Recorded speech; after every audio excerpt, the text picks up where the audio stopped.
याच्यासाठी आपण काय करायचं आहे, पहिलं कॅनव्हासची डबल फोल्ड करून घ्यायचे, त्याच्यानंतर एक रेश मारून घ्यायचे. त्याच्यानंतर आपल्या ब्लाऊजची जी उंची आहे, टोटल ब्लाऊजची उंची किती आहे? 12.5 आणि प्लस 1 इंच करून आपल्याला 13.5वर एक मार्क करून घ्यायचं. मार्क करून घ्यायचं आहे. ठीक आहे. तर वरून आपण 3 इंचावरती डाऊन करणार आहोत. आणि गळारुंदी टाकून घ्यायची. इथे गळारुंदी आपली आहे 3.5. इथे पण 3.5, खाली पण 3.5. तर 3.5चा पूर्ण बॉक्स तयार करून घ्यायचा आहे.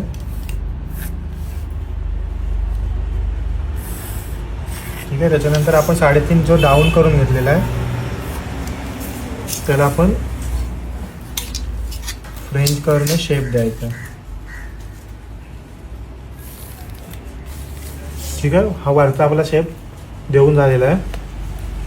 त्याच्यानंतर आपल्याला हा आतला शेप द्यायचा आहे. ठीक आहे. त्याच्यासाठी आपण इथून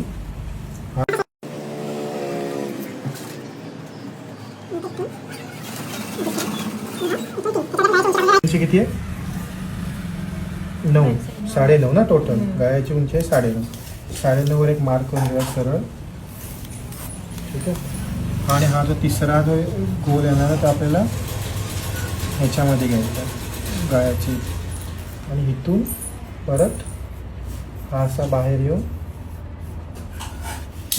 असा शेप आहे. झूम केलं चालेल थोडा. ठीक आहे. हा झाला. आणि याच्या बाहेर आपल्याला किती वाढवायचं असतं? 1 इंच बाहेर वाढवायचं.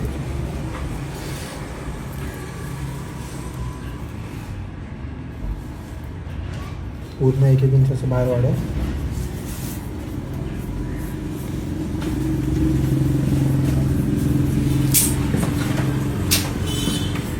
ठीक आहे. आणि हा